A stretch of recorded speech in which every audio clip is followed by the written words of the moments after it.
Buenas tardes, mi nombre es Luis Manuel Aguana y pertenezco a la dirección de la Alianza Nacional Constituyente ANCO y les hablaré en los próximos minutos acerca de nuestra propuesta, El Gran Cambio. Fue la doctora Rosa María Zulueta, psicólogo social y extraordinaria venezolana, a quien escuché por primera vez el término El Gran Cambio. La doctora Zulueta nos acompañó en ANCO por el país en los últimos años de su vida en nuestra cruzada educativa, como maestra que fue en nuestro intento permanente de plantearle al país, a quien nos quisiera escuchar, acerca de las transformaciones que Venezuela necesita en toda su extensión. Decía que Venezuela no necesitaba solo un cambio en lo político, sino un gran cambio, el más importante de todos, y requisito fundamental para un país de futuro, un cambio en los mismos venezolanos y el esfuerzo necesario para convertirnos en ciudadanos. Honro hoy su recuerdo después de más de 4 años de su partida. La especialidad de la doctora Zulueta le obligaba a explicar permanentemente la afectación a la que ha sido sometida la población a causa de una revolución que, de acuerdo a su diagnóstico, enfermó a Venezuela.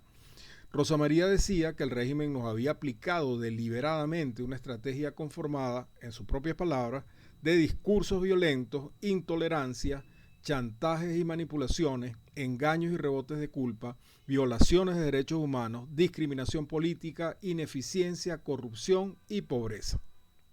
De acuerdo a la doctora Zulueta, esa estrategia de dominación nos había producido quiebres de lógica, desesperanza, inermidad, incertidumbre, frustración, resentimiento, rabia tóxica, paranoia y reactividad. Y como consecuencia de todo eso, los venezolanos enfermos sentíamos los efectos más perversos: la evasión, postergación, habituación, resignación y paralización. Y que eso hacía que nosotros mismos nos saboteáramos con estas 3 armas de destrucción: el miedo, la resistencia psicológica al cambio y la desconfianza. Y me voy a detener en esto último. Esos 3 elementos están presentes más que nunca en la Venezuela de hoy, en especial la resistencia psicológica al cambio. Nos damos miles de excusas para seguir creyendo que las soluciones que se siguen proponiendo a la grave crisis que padecemos pasa por seguir haciendo lo mismo: elecciones, diálogos y cohabitación política, cerrando de manera natural la puerta y el entendimiento a cualquier otra solución. ¿Cuál es el fundamento del gran cambio? El que asomó la doctora Zulueta: convertir a los venezolanos en ciudadanos. Y de acuerdo a nuestro criterio estudiado, eso pasa en lo político por empoderarlos, esto es, darles el poder y la responsabilidad plena de su propio destino. ¿Y qué significa eso? Veamos. Si el paradigma imperante en nuestro pacto social fundamental, la Constitución, está estructurado de forma tal que sea el Estado quien distribuya y reparta y quien decida cuánto y de qué forma darle a los ciudadanos su parte de la renta del país, conceptualmente lo que estamos haciendo es creando un país de mantenidos. Ese paradigma condiciona un pacto donde existe alguien que da y otro que recibe, independientemente de las porciones que se repartan. Ese esquema genera de por sí una lucha feroz por el poder. Léase los partidos políticos que conocemos, quienes se sienten con el derecho a repartir y generalmente terminan haciéndolo en su propio beneficio.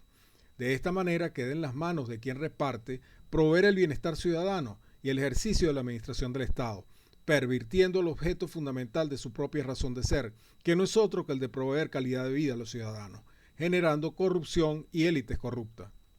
Un esquema como ese solo puede funcionar en tanto y en cuanto haya suficiente para repartir. Y como sabemos, eso dejó de ser ya en Venezuela. Ese paradigma es estructuralmente tóxico y destructivo e insostenible en el largo plazo para cualquier sociedad.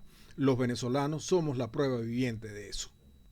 Y eso es lo que está estructurado en la Constitución vigente y en la anterior a esa. Venezuela ya dejó de ser un país petrolero. Dejamos de vivir de la venta de un bien transable internacionalmente. Ahora vivimos de la remesa de los más de 6 millones de venezolanos que han migrado forzosamente. Nadie podría vivir en este país de los sueldos devaluados en bolívares de este o cualquier gobierno que venga. La edad de piedra no se acabó porque dejaran de existir las piedras.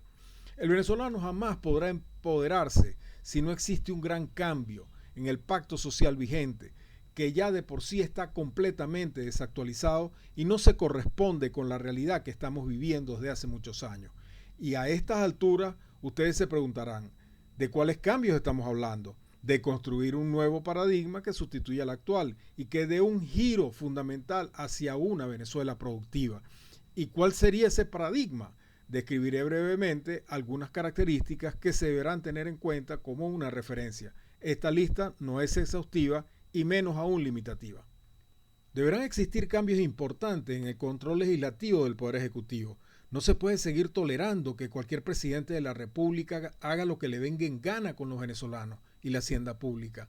Ningún presidente puede crear o eliminar ministerios, ni manejar presupuestos a su antojo, ni sacarnos de acuerdos internacionales sin el consentimiento de la representación del pueblo establecido en un parlamento. Su poder debe ser reducido, despiezado y entregado a los municipios y estados, estableciéndose un nuevo pacto federal.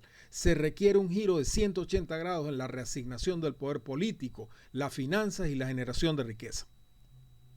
Se debe restablecer la representación de los estados en el Parlamento, esto es, restituir el Senado de la República y darle pleno control de los ascensos de las Fuerzas Armadas y la aprobación final de las leyes. Eso no puede seguir estando en manos de ningún presidente de la República, del signo político que sea. Los municipios y los estados deben tener la capacidad económica y política para dar la calidad de vida que demandan sus ciudadanos. El poder debe acercarse lo más posible al ciudadano y eso solo es posible invirtiendo la pirámide del poder establecida en la estructura constitucional. Hay que establecer a la brevedad las autonomías de los estados y municipios para que los ciudadanos tomen el control de su destino en cada rincón de Venezuela y la creación de un pacto federal de los estados. Los estados deben replantear a través de sus propias constituciones cuántos municipios deben tener de acuerdo a su realidad poblacional, comenzando por convertir inmediatamente las parroquias actuales en municipios. No se puede seguir viviendo con una realidad ciudadana de 335 municipios en todo el país y esperar buenos servicios públicos o una mejor administración de ellos con calidad de vida. Por ejemplo, Carabobo debe replantear urgentemente su realidad poblacional interna. La parroquia Miguel Peña, perteneciente al municipio de Valencia, tenía para el censo 2011 371.087 habitantes, mucho más que el estado Cojedes, que tenía 323.165, y 2 veces más que el Delta, que tenía 165.525 habitantes. La parroquia Mariara del municipio Diego Ibarra contaba con 66.084 habitantes. Esto es muchos más habitantes que el municipio Chacao de Caracas, que contaba con 61.213 habitantes. Solamente Valencia tenía para el censo 2011 más habitantes que el estado Barinas, que contaba con 816.264 habitantes. Es decir, Valencia tenía para el 2011 829.856 habitantes. Con esta realidad de un país territorialmente distorsionado, ¿qué alcalde o qué gobernador del signo político que sea puede resolver algo con el presupuesto que se le asigna a los municipios, a los estados?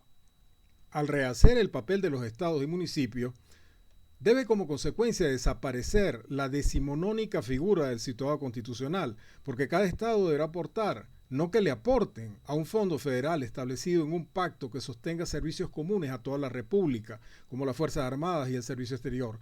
¿Sabían ustedes que el año 2016 solo el 3,67% del presupuesto nacional fue para los municipios del país y el 14,71% fue para la administración de los estados, reservándose al Ejecutivo Nacional el 81,61%? Y que unas cifras semejantes se han repetido durante más de 60 años, los 40 del Pacto de Punto Fijo y los 20 del castrochavismo-madurismo. Díganme qué alcalde puede hacer algo con eso para mejorar la vida cotidiana de sus ciudadanos. De acuerdo al artículo 167, ordinal 4 constitucional, el situado es una partida equivalente a un máximo del 20% del total de los ingresos estimados anualmente por el Fijo Nacional. Esta es una situación que los estados no pueden seguir tolerando. Hay que repensar a fondo la industria petrolera y nuevos términos para el reparto de la renta que sean completamente distintos a los actuales.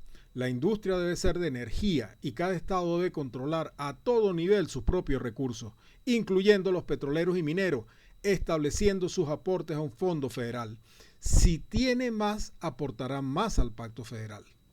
Se requiere un cambio urgente de los criterios de la representación ciudadana en el Parlamento. Los diputados deben ser reales representantes de sus estados, no de los partidos en los que militan. Que la representación de los estados en el Parlamento salga de las asambleas legislativas y se roten durante todo el periodo legislativo. Se deben quebrar la dictadura de los partidos sobre nuestros representantes populares. Los partidos solo tendrían opción de cargos de representación popular para puestos de diputados, gobernadores y presidentes de la República. Se propone que alcaldes y concejales sean exclusivamente del ámbito de la sociedad civil. La educación, la justicia, la salud y la seguridad pública deben estar al nivel de los estados y municipios, con lineamientos nacionales comunes. El agua y la electricidad deben ser servicios controlados y garantizados localmente.